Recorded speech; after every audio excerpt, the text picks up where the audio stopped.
Okay, good afternoon. Please comment your name, your full name for your attendance. And saan nakalagay na? Madunggan ba ko ninyo diha? Is my voice audible?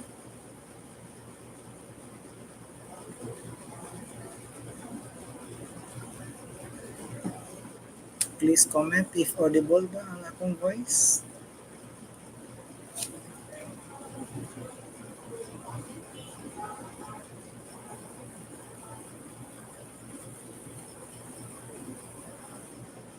Okay, let's try. If madunggan ba ko?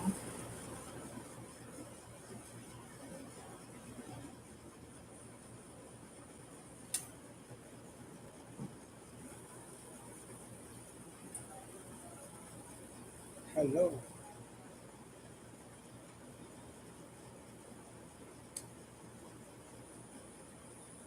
Okay, so madunggan.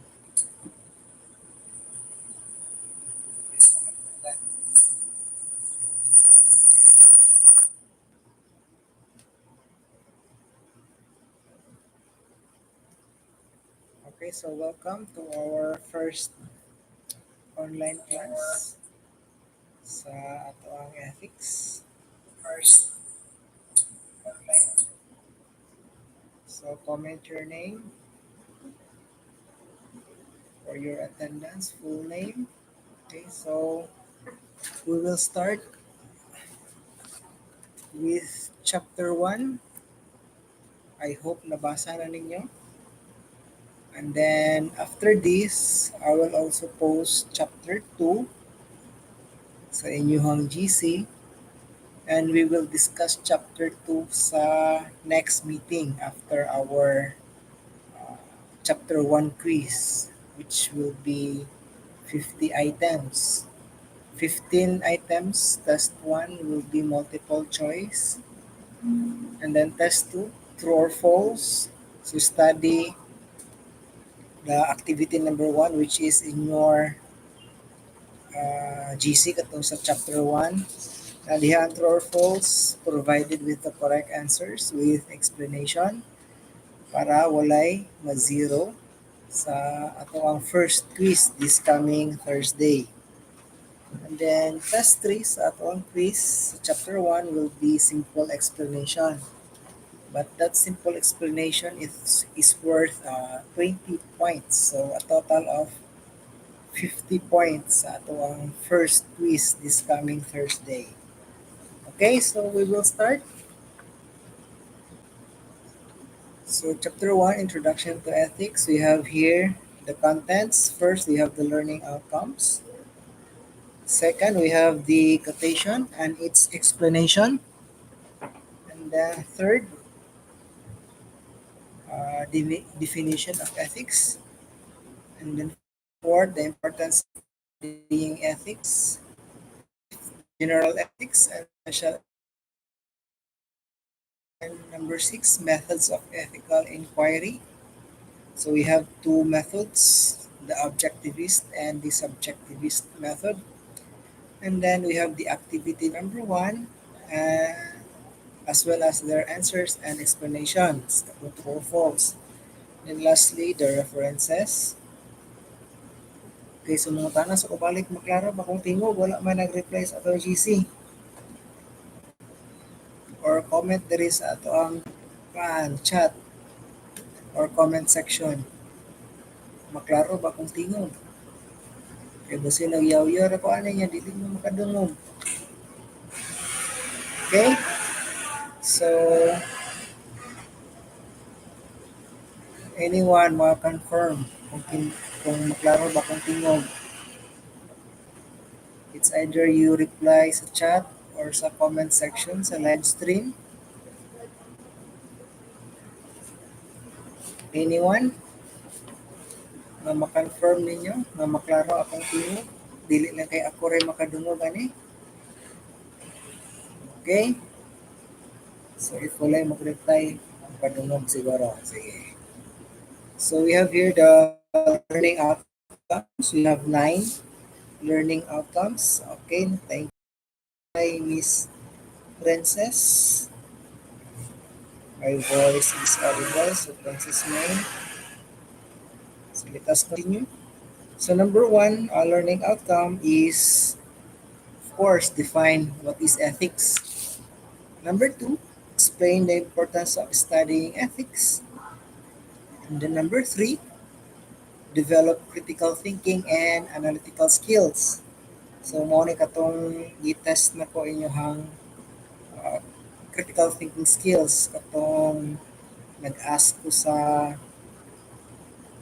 statement. Yung stones are soft, ganong correct siya, and at the same time wrong. Okay, katong what is the cause of death, what is the cause of divorce. So mo to siya, ako siyang gi-test ng yung critical thinking skills as well as your analytical skills. And then fourth, apply ethical principles to real life situations. Fifth, develop ethical decision makings. Number six, integrate ethical principles into various aspects of life. And then number seven, develop analytical proficiency in understanding and differentiating between the objectivist and subjectivist methodologies in ethical inquiry. Number eight, apply ethical reasoning in diverse contexts, considering both the objectivist and subjectivist perspectives. And then lastly, we have number nine, explain the difference between general ethics from special ethics. Okay, the first topic we have the quote here. Ethics is a private matter that cannot be enforced. Regulations that society and the law may impose. This highlights the inherent nature of ethical decisions that cannot be required or enforced by other forces.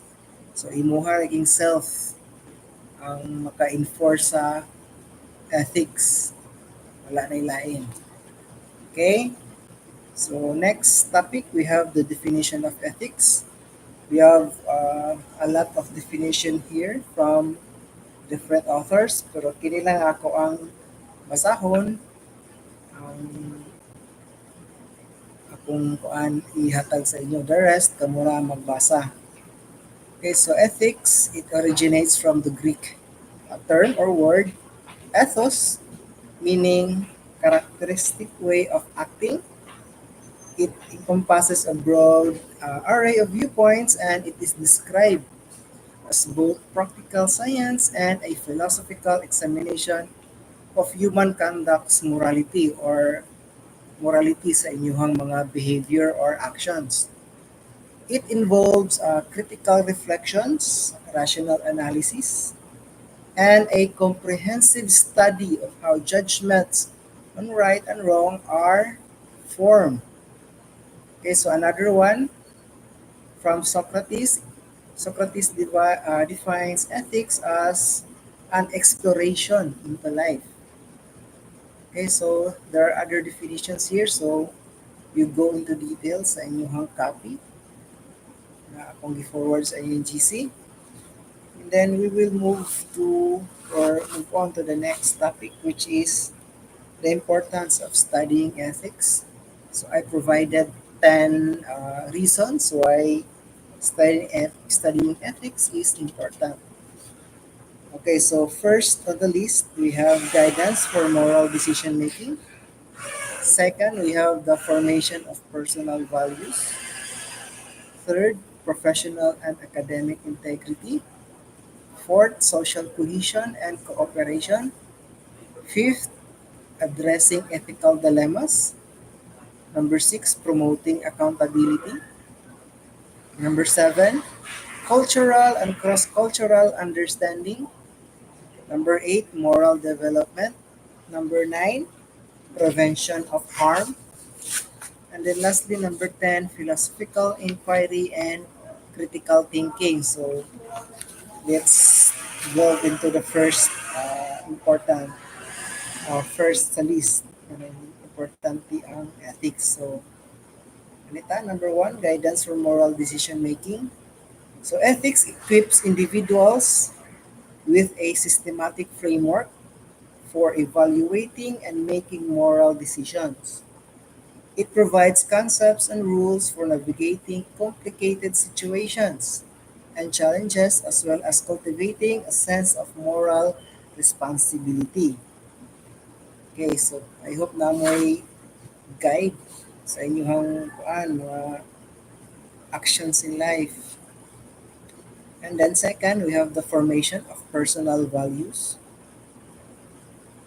So the study of ethics aids in the formation and clarification of personal values. It encourages individuals to think about their ideas, grasp the principles that influence their behaviors, and develop a consistent moral worldview. Third, professional and academic integrity. So ethics is important in many professions, affecting ethical behavior in domains such as business, health, law, and academia.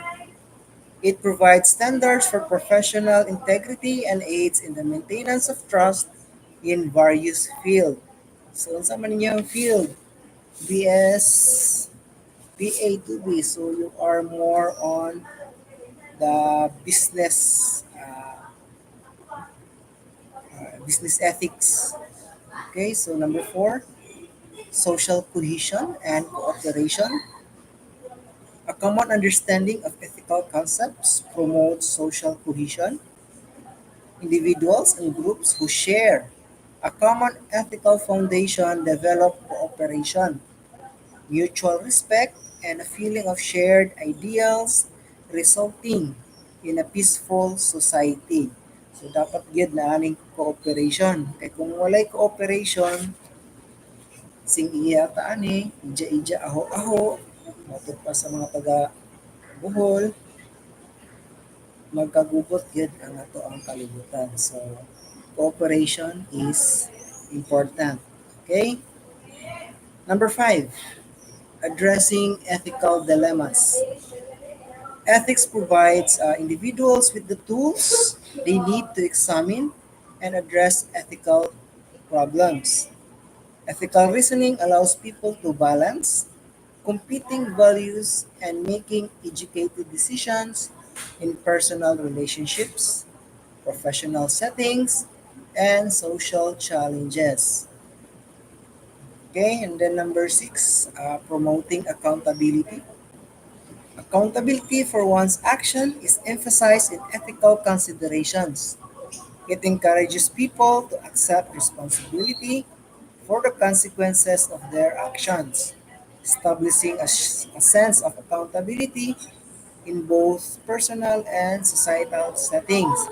So if karong umaabot na quiz na to, if na ako'y masakpan na mag-cheat, so akay accountability. What will happen to you if masakpan ka nga nag-cheat or nagkodigo? So first is automatic ka bagsak sa ana nga quiz. And then tuloy ka sa imuhang dean or dito sa office ni Sir Erson o baka sa office ni Ma'am Maya sa guidance counselor's office. So, dili mag-cheat para makalikay tas mga kalisod sa kinabuhi. Okay, so number seven, cultural and cross-cultural understanding. Ethics sheds light on many cultural ideas and values. In a worldview, in a worldwide society, I mean, studying ethical ideas and principles helps individuals, especially mga students, comprehend cultural diversity, then developing tolerance and understanding, labi na kay sa inyong course, kung graduate mo sa inyong course, related na ba ni sa interaction with other people, so kinahanglan gini nga masabtan nimo ang klase-klase nga mga culture sa mga tao nga imuhang ma-meet. Okay? So, number eight, Moral development. Moral development is aided by exposure to ethical ideals. Individuals are encouraged to engage in self reflection, examine assumptions, and modify their ethical ideas throughout time by studying ethics, which promotes personal growth and development. The number nine, prevention of harm. Ethical issues are critical in preventing harm and enhancing well being, whether in medical ethics, environmental ethics, or social concerns. Ethical principles guides behaviors toward reducing harm and increasing positive outcomes or positive results. Again, i-reduce na to ang harm na ato cause sa ato ang isig katao, and then we increase ang mga positive results or positive outcomes. So, lastly, last reason nga nung importante ang pag-study sa ethics is the philosophical inquiry and critical thinking. Ethics is an essential component of philosophical investigation as it promotes critical thinking and analytical skills. It promotes individuals to question assumptions, assess the arguments, and participate in serious reflection, all of which contribute to intellectual growth. Again, intellectual growth, not ito emotional growth. Okay, so intellectual and emotional growth are important. Okay, sa ani lang is the focus lang nato sa intellectual growth. Okay, so in conclusion, studying ethics is important because it offers foundation for moral decision making, defines personal beliefs, informs professional conduct, fosters social cohesiveness, and aids in cultural understanding. It is critical in developing responsible and knowledgeable citizens who contribute constructively, dili destructively, but constructively to their communities and society as a whole. Again, I will repeat, makakontribute mo constructively sa ato ang society. Dili tong mga pasaway, cause to destruction or chaos sa ato ang society. So, constructive ang word. So, next topic. So, before we proceed, so, pila na ba rin nga sulat sa ilang ngalan, nag-comment sa ilang ngalan? More than 20. Okay? So, let's continue. Unsa ang difference sa general ethics of special ethics? Okay, so, general ethics, otherwise known as normative ethics, explores universal principles and moral theories that apply to all individuals and situations. Again, I will repeat. General ethics explores universal principles and moral theories that apply to all individuals and situation. Okay? Ma-apply siya sa tanang individuals and tanan situations. Mao na siya ang general ethics. It serves as the foundational branch of ethical philosophy, aiming to identify overarching principles that guide moral reasoning and behavior. It also aims to establish a framework for determining what is morally right or wrong, irrespective of specific circumstances. Again, irrespective siya of specific circumstances. Kaya nga naman, it applies to all individuals and situation man. So, irrespective of specific circumstances. Special ethics, also known as applied ethics, kay kini siya nga ethics, atoan naman siyang i-apply. So, it deals with ethical considerations in specific areas or fields, such as business ethics, deals with moral issues in the business world. Diha mo probably mas close mo ana nga ethics. And then medical ethics, dilemmas in healthcare. And then we have an example of the environmental ethics, where human interactions with the environment. It also involves the application of general ethical principles to particular contexts, addressing the unique challenges and dilemmas within those domains. So, special ethics sa inyo. So, mas close mo sa business ethics.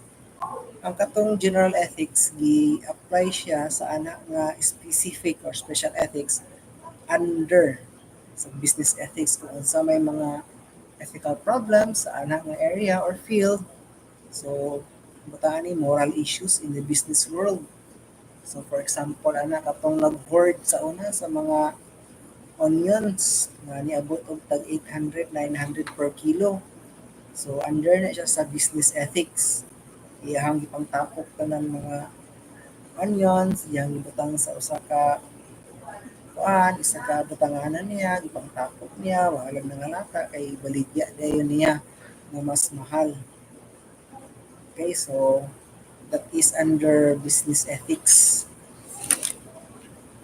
And then in summary, general ethics provide a broad foundation of moral principles and theoretical groundwork, while special ethics applies and adapts these principles and theories to specific areas or fields of human activity, tailoring ethical guidance to the nuances of each area or field, or naghatag siya mga ethical guides sa mga area nga asa to dapat ma-apply sa ato ang special ethics. And then lastly, last topic for chapter 1 is the methods of ethical inquiry. So two main methodologies affect our understanding of moral decision making in the realm of ethical inquiry. The objectivist method, also known as the deontological theory, and the subjectivist method, also known as the teleological theory.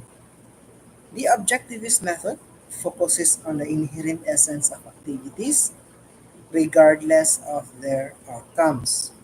A significant proponent of this method is Immanuel Kant, claims that certain behaviors are essentially right or wrong, guided by universal moral rules or responsibilities. The subjectivist technique or method, as exemplified by teleological ethics, prioritizes the effects of actions, meaning ang outcome sa action. Okay? This method, as typified by thinkers such as Jeremy Bentham and John Stuart Mill, assesses the morality of an action based on its outcomes or the effect, with the pursuit of the greatest overall good or happiness as the primary goal.